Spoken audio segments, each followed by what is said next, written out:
वापस लो, काला कानून वापस लो, वापस लो, वापस लो। उपस्थित है। जिस प्रकार से हमारी छत्तीसगढ़ सरकार ने इस 2026 के फरवरी और मार्च के बजट सत्र में 19 फरवरी को हमारे सदन में जो धर्म स्वतंत्रता विधेयक जो पेश किया है, उस विधेयक के विरोध में हम यहाँ पे उसका विरोध करने के लिए हम उपस्थित हैं। आखिर ये विधेयक में है क्या, जिसका आज हम सिर्फ फुलपुरी में ही नहीं बल्कि हर एक जिले में, हर एक ब्लॉकों में, जहाँ तक कि पूरे प्रदेश के मुख्यालय में इसका विरोध हो रहा है। आखिर ईसाई समाज के विरोध में ये कैसा कानून हो गया है कि आज हमारे जो प्रदेश के लोग हैं रोड में आने के लिए मजबूर है। ये सरकार ये जो कानून लाई है, इस कानून का हम विरोध करते हैं, क्योंकि जो सरकार है, सरकार कौन है? सरकार जनता है, जनता के द्वारा चुनी हुई सरकार है। और वही सरकार आज हम सभी को, हम ईसाइयों को रोड में खड़े होने के लिए मजबूर कर दिया है। हम आज किसी धर्म के खिलाफ नहीं बल्कि स्वतंत्रता के अधिकारों को प्राप्त करने के लिए हम यहाँ उपस्थित हैं। जिस प्रकार से हमारे अधिकारों का हनन हो रहा है, हमारे आर्टिकल 25 का बार बार वर्णन हो रहा है। आर्टिकल 25 हमें क्या कहता है? हर एक व्यक्ति को, भारत देश के हर एक व्यक्ति को, प्रत्येक व्यक्ति को धर्म को मानने की स्वतंत्रता है, जो हमारे संविधान में प्रदत्त अधिकार है। हम उसके लिए हम यहाँ पे आज उपस्थित है कि कोई भी व्यक्ति आज 18 साल हो जाता है, बालक को कोई भी व्यक्ति अगर बालिका जो वयस्क हो जाते हैं, उसे आज अपने धर्म को मानने का पूर्ण रूपेण अधिकार है। उसे वे निर्वाह कर सकते हैं, उसका अबाध रूप से प्रचार प्रसार कर सकते हैं। जो हमारे संविधान में प्रदत्त जो अधिकार है, हम उसकी बात कर रहे हैं। किस प्रकार से अनुच्छेद 14 जो कि समानता का अधिकार देता है, लेकिन क्या आज हमारे ईसाई समुदाय के विरोध में ये जो विधेयक लाए हैं, समानता का अधिकार खत्म करने की बात करता है कि आज आप ईसाई एक जगह में एक साथ में बैठ के हम प्रार्थना नहीं कर सकते। जिस प्रकार से हमारे पूर्व वक्ताओं ने कहा था कि जब ये विधेयक आने के पहले क्या हमारी स्थिति इतनी अच्छी थी कि कितनी बुरी थी, हम सभी वाकिफ है। जब ये विधेयक आने के पूर्व जब हमारी स्थिति बद से बदतर स्थिति में थी, लेकिन जब ये विधेयक अगर आता है तो हमारा समता का अधिकार, समानता का अधिकार का हनन होता है। जब हम हाउस चर्चेस में कहीं किसी के घरों में चर्च करते हैं, किसी के चर्च में जाके हम इकट्ठा होकर अगर प्रार्थना करते हैं, तो जब षड्यंत्रकारी या तो फिर असंवैधानिक गुंडों के द्वारा, तत्वों के द्वारा जिस प्रकार से हमारे प्रार्थना सभा को व्यवहार किया जा रहा है, ये क्या कम है? आज हम पूरे प्रदेश में, पूरे देश में अल्पसंख्यक में सरकार को ये विधेयक लाने के पहले हम अल्पसंख्यकों के प्रति उनको चिंता करनी चाहिए थी। इन पर जो दोष हो रहा है, जो इनको उत्पीड़न किया जा रहा है, इसके बचाव में हम इन जो अल्पसंख्यकों के प्रति हम कौन सा विधेयक लाए, इस पर विचार करना चाहिए था, ना कि ये जो धर्म स्वतंत्रता कानून लाके हमारे ऊपर में उल्टा जुल्म करने की बात जो ये सरकार इस सदन में जो विधेयक लाई है, हम उसका विरोध करते हैं। हम विरोध करते हैं। 21 कहता है कि हर व्यक्ति को गरिमा के साथ जीने का अधिकार है। आज आप सभी यहाँ पे जितने भी हमारे जसपुर जिले से आए हुए हैं, आज से पहले कुछ समय पहले 15-20 साल पहले याद कीजिए आप लोग, जब धर्म की लड़ाई या तो धर्म की राजनीति यहाँ पे नहीं थी, हम एक दूसरे के साथ में हिंदू, मुस्लिम, सिख, ईसाई कितने गरिमा के साथ में, कितने एक हेल्दी माहौल में हम यहाँ पे अपने गांव में, अपने कस्बों में रहा करते थे। हर तीज त्योहारों में एक दूसरे का सम्मान करते हुए हम आज उनके साथ में, हमारे साथ में मिल के वे प्रार्थना के साथ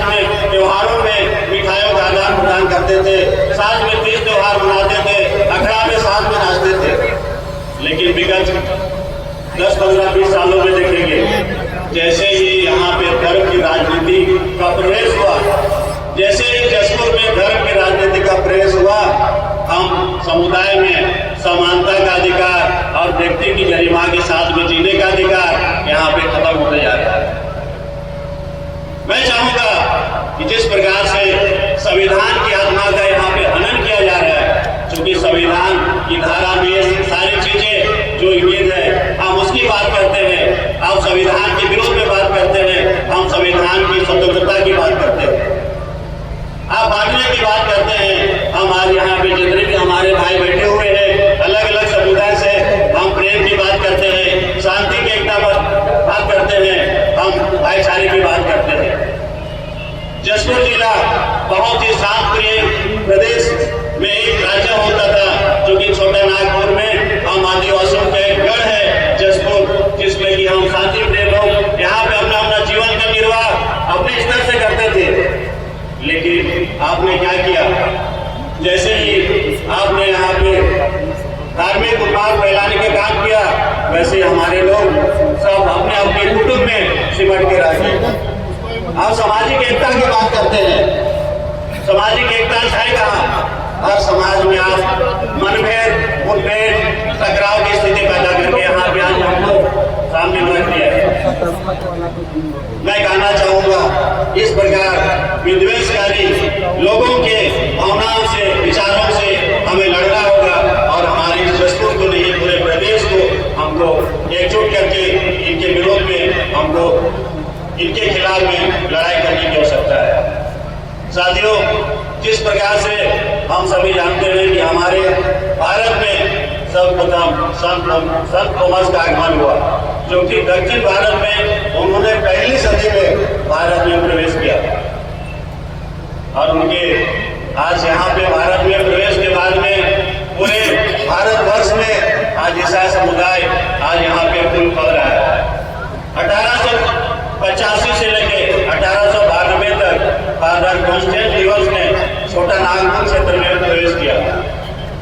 उन्हीं के द्वारा बाद में जसपुर क्षेत्र में बेल्जियम एवं जर्मनी के मिशनरियों के द्वारा यहाँ पे आकर धर्म की प्रचार प्रसार का कार्य शुरू किया गया। ये सिर्फ आके आज हमको धर्म की शिक्षा नहीं दी, क्योंकि उस समय जिस प्रकार से पेट बिगाड़ी था, सर्वप्रथम हमारे अधिकारियों के प्रति वे अपने आवाज को बुलंद किए, वकालत किए, हमारे लोगों को उनके चंगुलों से छुड़ाए और वे हमारे अधिकारियों के लिए खड़े रहे। उसी प्रकार अगर आज संत थॉमस और फादर लिवंस अगर आज हमारे इस प्रदेश में होते तो उन्हें भी आज इस विधेयक के विरोध में उनको जेल में डाल दे। आप सभी को बताना चाहूंगा, हमारे संविधान निर्माता डॉक्टर अंबेडकर साहब, जो कि 14 अक्टूबर 1956 को नागपुर में 5 लाख अपने जो कि अनुयायियों के साथ में बौद्ध धर्म स्वीकार किए।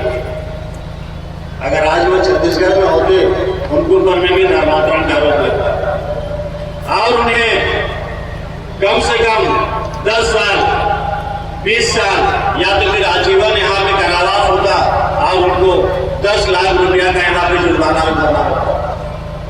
ये जो विधेयक है आखिर हमारे समुदाय के विरोध में क्यों है? आप सभी को बताना चाहूंगा कि जिस प्रकार बर्डन ऑफ प्रूफ, जो कि दोष साबित करने का जो दायित्व होता है, जो संविधान में दोष साबित करने का जो दायित्व होता है वो राज्य सरकार को होता है। लेकिन इस विधेयक में उल्टा गंगा बह रहा है। वो उल्टा गंगा क्यों बह रहा है, कैसे बह रहा है, आप लोगों को बताना चाहूंगा मैं कि मान के चलिए कोई व्यक्ति हमारे ऊपर में आरोप लगाता है कि इनके द्वारा मुझे या तो फिर किसी भी व्यक्ति को धर्मांतरण करने का दबाव किया जा रहा था। सर्वप्रथम तो उसके ऊपर में एफआईआर होगी, उसको जेल होगा, उसकी जमानत होगी नहीं, गैर जमानती जो धाराएं हैं इनके ऊपर में लागू होगा। जब कोर्ट में जब बात चलेगी, जो दोषी व्यक्ति है उसे अपने आप को बाध्य होना पड़ेगा। जो व्यक्ति एफआईआर दर्ज किया है उसे दोष साबित ना करके जो अभियुक्त होगा, जो उस जेल के अंदर में होगा, उसे अपना दोष मुक्त साबित करने को मजबूर किया जाएगा। आप बताइए कि जो व्यक्ति आज एफआईआर दर्ज करता है वो व्यक्ति दोष साबित ना करते अभियुक्त को वहां पे दोष मुक्त साबित करने के लिए बाध्य करता है। सबसे पहले तो जेल जाएगा, उसके बाद में जो पीड़ित व्यक्ति है बिना छानबीन का, बिना पूछपरख का, सबसे पहले उसको 10 लाख रुपया का मुआवजा देना होगा। अब बताइए ये कितना सही है? व्यक्ति पहले जाएगा जेल, उसके बाद में मुआवजा की राशि उसको 10 लाख रुपया भी देना पड़ेगा। तो हम इसका विरोध करते हैं कि अभी तक का जो हमारा माननीय संविधान या सुप्रीम कोर्ट का जो आदेश है वो कहता है कि जो अभियोजन जो पक्ष है उसको दोष साबित करने का दायित्व होता है, ना कि अभियुक्त को। तो हम इसका विरोध करते हैं। उसी प्रकार आगे हम जाते हैं तो देखते हैं सुप्रीम कोर्ट का सिद्धांत है कि सजा के अपराध का अनुपात समान होना चाहिए। सजा के अपराध का अनुपात समान होना चाहिए। लेकिन यहाँ पे आप देखेंगे कि हम जो ईसाई हैं, जो धर्मांतरण का आरोप लगेगा उसे हम एक मर्डर, हत्या या तो फिर बलात्कारियों से ज्यादा या तो फिर उनके समान सजा हमको दिया जा रहा है। इस प्रकार इस विधेयक की मंशा क्या है कि हमको इस नजरिए से देखना पड़ रहा है। मैं आप सभी को बताना चाहूंगा ये जो कानून है इस कानून का पूरा दुरुपयोग होगा। जिस प्रकार से हम सभी जानते हैं कि 376 में हमारे पीड़ित पक्ष को मुआवजा का प्रावधान होता है। अभी बहुत सारे कोर्ट में जो मामला लंबित है, देखेंगे कि कुछ ऐसे षड्यंत्रकारी जो लोग हैं वो उस मुआवजा की राशि के लालच में हमारे निर्दोष व्यक्तियों को अपराध की श्रेणी में लाकर जेलों में डाल देते हैं, जिसके एवज में उनको 5 लाख रुपया से लेकर 7 लाख रुपया मुआवजा की राशि मिलती है। अगर ये विधेयक छत्तीसगढ़ में कानून बन जाता है तो ये जो अपराध की दर है अवांछित रूप से ये अपराध की दर बढ़ती जाएगी। 10 लाख रुपए की लालच में लोग किसी को भी धर्मांतरण का आरोप लगाकर उसको जेल में भेज देंगे और उसके नाम पर 10 लाख रुपया की जो मुआवजा है उसको ये कमाने का ढर्रा बना देंगे। इस प्रकार से ये जो विधेयक है ये हमारे लिए बहुत ही खतरनाक साबित होगा। आगे अगर देखते हैं जिस प्रकार से ईसाई समुदाय आज अगर हम जसपुर की बात करें या फिर छोटा नागपुर की बात करें, धर्मांतरण की जब बात आती है सरगुजा और बस्तर की बात आती है, जहां पे अधिकांश हमारे आदिवासी भाई बहन जो ईसाई समुदाय ग्रहण कर चुके हैं उनकी बात होती है। आप सभी को बताना चाहूंगा कि जिस प्रकार आदिवासी समाज की जनगणना में आदिवासियों की जो दर्जा है वो एलिमिस्ट या तो फिर ट्राइबल रिलीजन के नाम से दर्ज है। वो किसी हिंदू धर्म की मूलता या तो फिर उसको कहें कि हिंदू धर्म की प्रजाति नहीं है। ये संविधान में लिखा हुआ है कि आदिवासी हिंदू नहीं है। और आज जिस प्रकार से आदिवासियों की कोई धर्म नहीं होती है कोई भी धर्म आदिवासी मान सकता है, तो आज जिस प्रकार से छत्तीसगढ़ में 90% से ज्यादा जो आदिवासी है उसे हिंदू कहा जा रहा है, तो क्या उनका हिंदू धर्म में धर्मांतरण हुआ है? तो क्या है हिंदू धर्म में हिंदूकरण किया जा चुका है? लेकिन ये जो हिंदू धर्म के धर्मांतरण की बात करें ये विधेयक में प्रावधान नहीं है। अगर कोई व्यक्ति घर वापसी करता है, याद कीजिएगा आप लोग, धर्म की राजनीति, जसपुर की धर्म की राजनीति करते करते लोग बाग प्रदेश पहुंच गए और कुछ लोग केंद्र स्तर का पहुंच गए। यही धर्म की राजनीति और यही धर्म की राजनीति करते करते लोग आज अपनी चेहरा चमकाने के लिए किसी भी हद तक जाने के लिए तैयार है।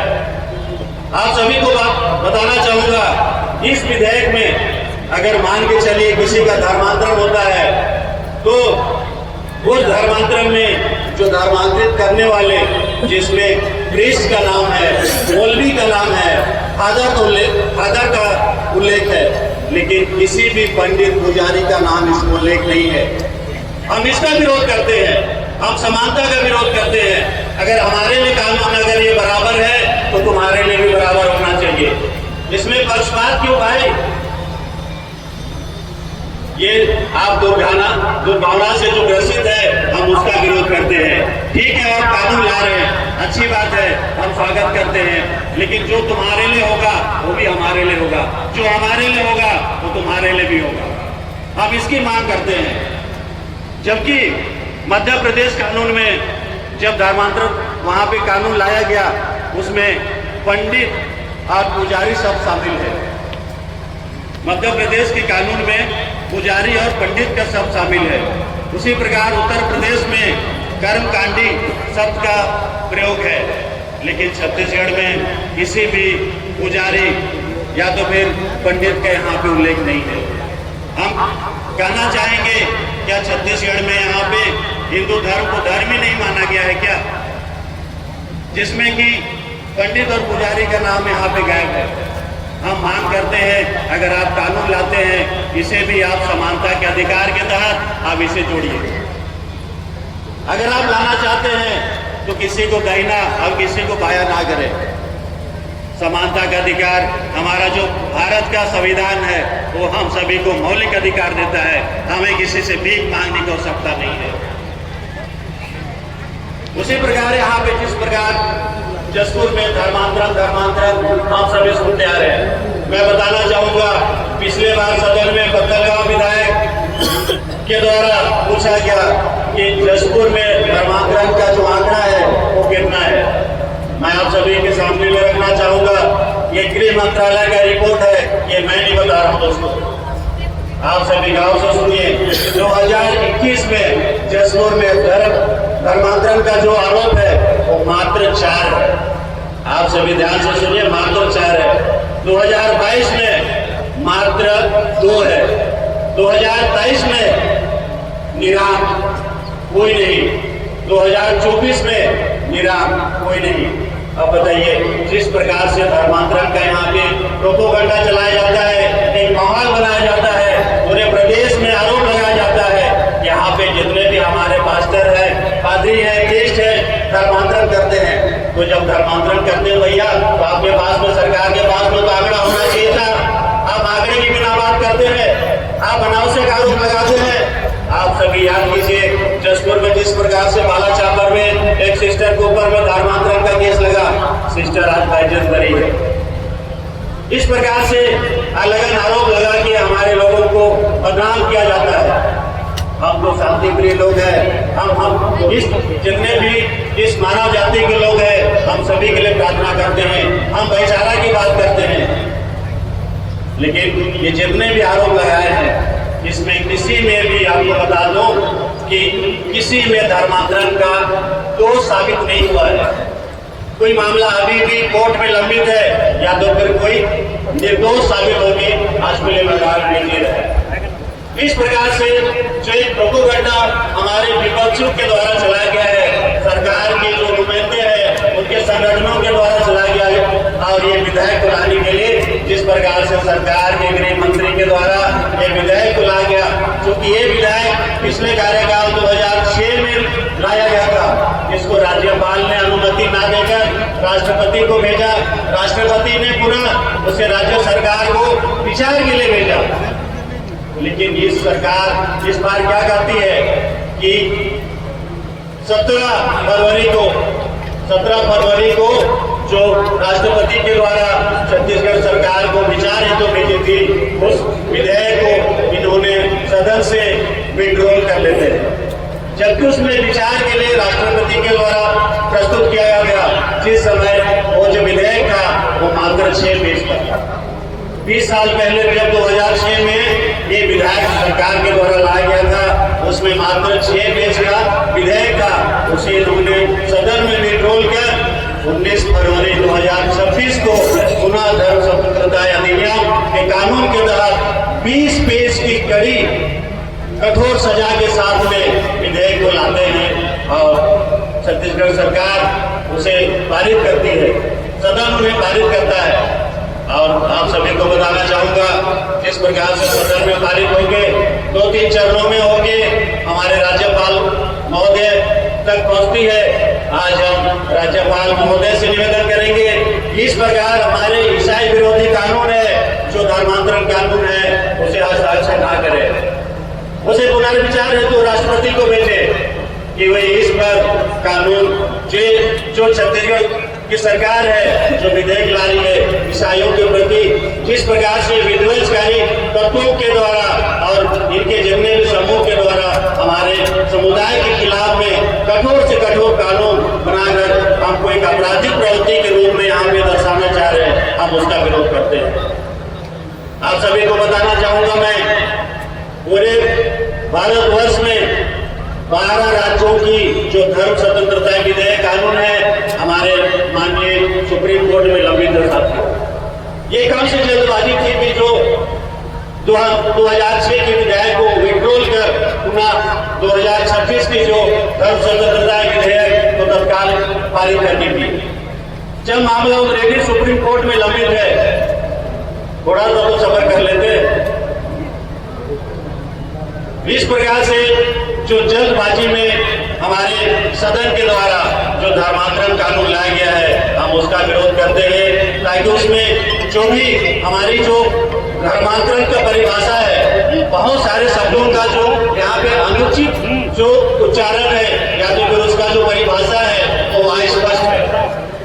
जैसे यहाँ पे आप सभी को बताना चाहूंगा कि कोई भी व्यक्ति अगर एक धर्म के अलावा दूसरे एक धर्म का महिमा मंडल करता है तो भी वह प्रलोभन की श्रेणी में आएगा।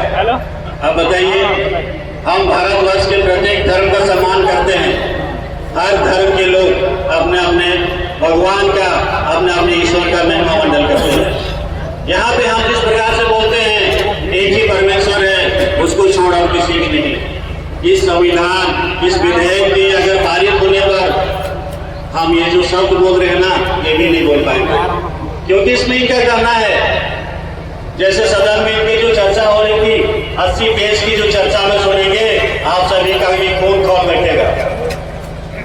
इसमें ऐसे ऐसे शब्दों का प्रयोग किया गया है कि अगर ये कहते हैं कि एक ही ईश्वर है, उसको छोड़ के किसी की नहीं, तो वो कहता है विधेयक कि वे अन्य धर्मों के या फिर अन्य समाज के देवी देवताओं का अपमान करता है। हम तो सम्मान की बात करते हैं, अपमान की बात कहाँ है? ये जो परिभाषा है ये अस्पष्ट है। दूसरी बात है कि अगर इसमें मतलब गाड़ी वही है, रोजगार का प्रलोभन, आप सभी जान रहे हैं दुर्ग में जिस प्रकार से सिस्टम के द्वारा हमारे आगरा में हमारे बस्तर के आदिवासी बच्चों को वहाँ पे अपने जो हॉस्पिटल है उसमें खाना बनाने के लिए यहाँ से बस्तर से निकल के दूर के रेलवे स्टेशन में वहाँ पे बैठ के जब इंतजार करते हुए जब वे जा रहे थे तो उनके साथ में क्या हुआ था? धर्मांतरण का छोटा केस लगाकर सिस्टरों को जेल में डाल दिया। लेकिन केरल के हमारे भारतीय जनता पार्टी के वहाँ पे जो सांसद है उनके द्वारा दूसरे दिन ही आके राज्य सरकार से अनुरोध करती है कि आपने जो हमारे नन के द्वारा यहाँ पे जो बर्ताव किया है वो गलत किया है, और उसे दूसरे दिन वे नन को वहाँ से रिहा करके वे अपने पास में ले जाते हैं। तो क्या ये दबाव के द्वारा आपके द्वारा काम किया जा रहा है? इस प्रकार से हम जितने भी रोजगार की बात करते हैं, हम यहाँ पे विभिन्न वर्गों के लोग अपने अपने घरों में अपने संस्थाओं में हमारे कुछ लोगों को रोजगार दिलाने का काम करते हैं। वे अपना जीवन यापन वहाँ पे अच्छी तरह से भली भांति में अपने जीवन का निर्वाह कर रहे हैं। लेकिन किसी के द्वारा अगर वहाँ पे बोला जाता है कि रोजगार के नाम पर हमको प्रलोभन दिया गया, तो ये इस विधेयक के संज्ञेय में आ जाएगा और वे हम अपराधी साबित हो जाएगा। उसी प्रकार से शिक्षा को बेहतर शिक्षा को प्रलोभन की श्रेणी में यहाँ पे लाया जा रहा है। मैं कहना चाहूँगा हमारे इस जसपुर जिले में या तो फिर हमारे छोटा नागपुर में या तो फिर हमारे इस राज्य में जो हाई सोसाइटी या तो फिर एक मिडिल क्लास के लोग, अधिकांश लोग हम लोग मिशन स्कूल या कॉन्वेंट स्कूल में पढ़ के आज अपने अपने जीवन को निर्वाह कर रहे हैं, या तो फिर अपने अपने जीवन में हमने जो पदों में पहुंचना था वे पदों में पहुंच के हमारे बच्चे भी वही कॉन्वेंट स्कूल या तो फिर उसी मिशन स्कूल में पढ़ के वे आज अपने जीवन निर्वाह के क्षेत्र में आगे बढ़ रहे हैं। हर एक स्कूल का मोटो होता है अच्छी शिक्षा देना, तो क्या अच्छी शिक्षा देना भी धर्म स्वतंत्रता अधिनियम के प्रलोभन के संज्ञान में आएगा और वो उसे भी अपराध की श्रेणी में लाके हमें जेल में डालने के लिए विधेयक को ला रहे हैं। मतलब आप इस विधेयक के लाने के बाद में हमारे राज्य को कौन सी दिशा में ले जाना चाहते हैं? जिस प्रकार से हम सभी जानते हैं, हमारे माननीय मुख्यमंत्री जी भी लोयला के प्रोडक्शन से, लोयला में तो पढ़े लिखे, उनका कभी भी धर्मांतरण तो नहीं हुआ। हमारे घर वापसी के जनक स्वर्गीय ज्योतियो जी रांची संत जेवियर कॉलेज के स्टूडेंट रहे, लेकिन उनका तो घर वापसी धर्मांतरण नहीं हुआ। आज कौन सी ऐसी परिस्थिति होगी जिसे आप अच्छी शिक्षा को भी धर्मांतरण से जोड़ के आप इस विधेयक में ला रहे हैं? हम सभी को समझना होगा साथियों, आज हम सभी अच्छी शिक्षा देने के लिए प्रतिबद्ध है, अच्छी सेवा चिकित्सा देने के लिए प्रतिबद्ध है, अच्छी चिकित्सा देना को भी आज प्रलोभन की श्रेणी में ला रहे हैं।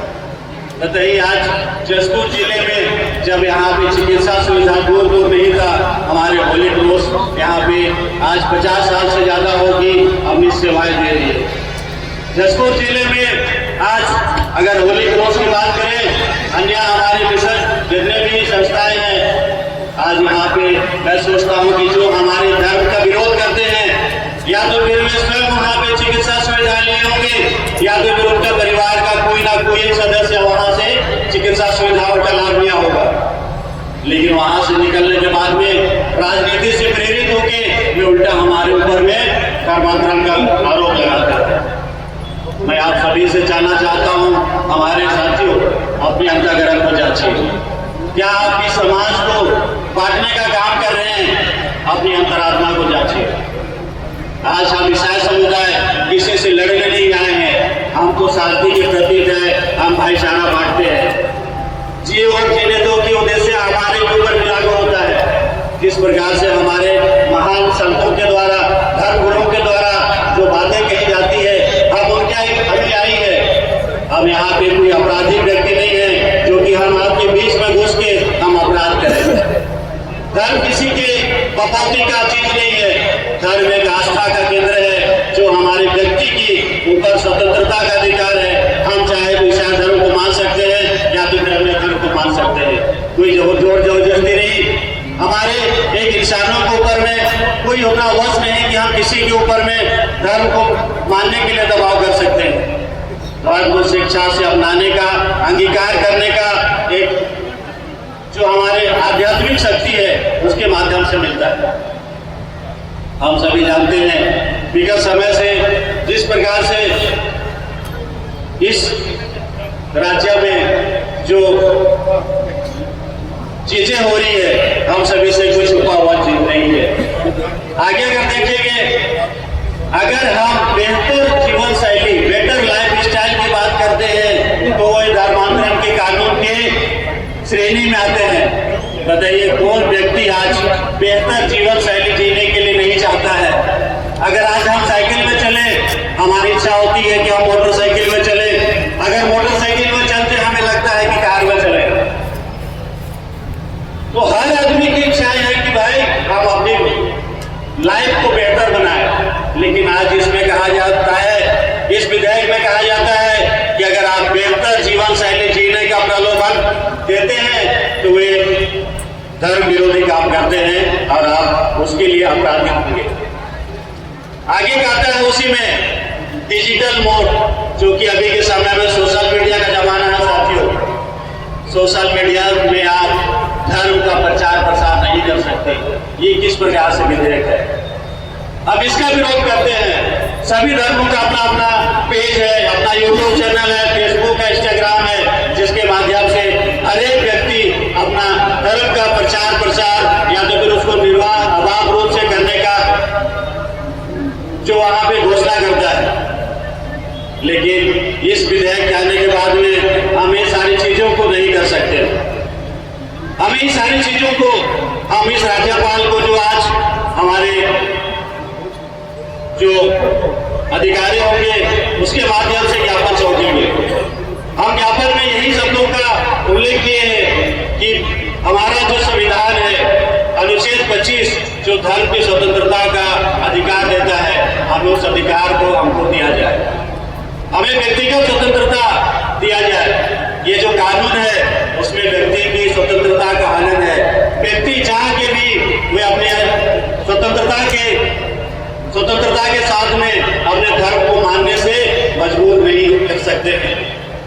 सरकार इस प्रकार से कानून बनाए कि जिसमें डर की भावना खत्म हो जाए, व्यक्ति स्वतंत्र रूप से बेहतर जीवन शैली अपने इस राज्य में, इस प्रदेश में जीवन का निर्वाहन कर सके। इस प्रकार से इस जो विधेयक है उसमें दंड की अत्यधिक कठोर एवं असंतुलन जो परिभाषाएं हैं आज जो अस्पष्ट है, मनमानी है, जिसमें प्रशासनिक नियंत्रण अत्यधिक हो जाएगा। किस प्रकार से प्रशासनिक नियंत्रण अधिक होगा वो मैं बताता हूँ।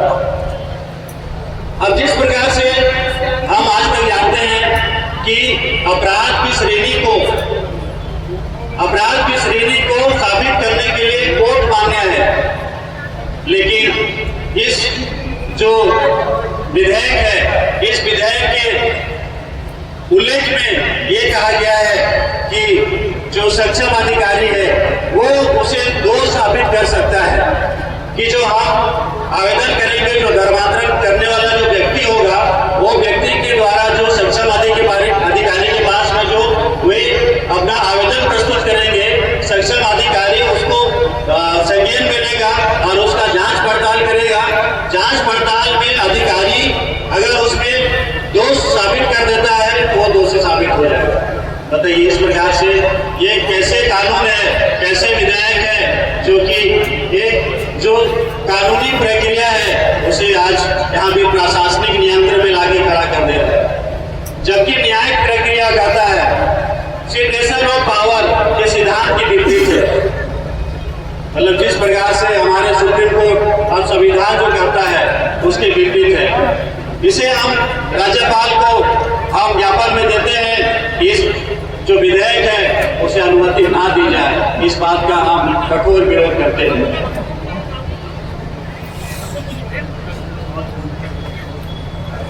साथियों, जिस प्रकार से हम सभी जानते हैं कि हम शांति प्रिय लोग हैं और संविधान को मानने वाले लोग हैं। आज हमारे पास में हर एक घरों में हमारे बाइबल के साथ में संविधान की किताब होना चाहिए। जिस प्रकार ये विधेयक हमारे संविधान को छेड़छाड़ करने की कोशिश कर रहा है, उस छेड़छाड़ करने के विरोध में हम आज यहाँ पे जमे हुए हैं। और इस प्रकार से हम आने वाले समय में अगर ये विधेयक राज्यपाल के द्वारा कानून बना दिया जाता है तो आने वाले समय में हम सबको तैयार रहना पड़ेगा। आज तो हम सिर्फ एक कुरकुरी में आज उपस्थित होकर अपने विरोध को प्रदर्शन कर रहे हैं। आने वाले समय में आप तैयार रहिए, हो सकता है कि इससे ज्यादा संख्या में हम जाके विरोध प्रदर्शन करेंगे। हम सभी जानते हैं जिस प्रकार से विगत समय में न्याय यात्रा में लाखों की संख्या में हम अपनी बातों को रखने के लिए हम रोड पर उतरे थे। आज पुनः समय आ गया दोस्तों।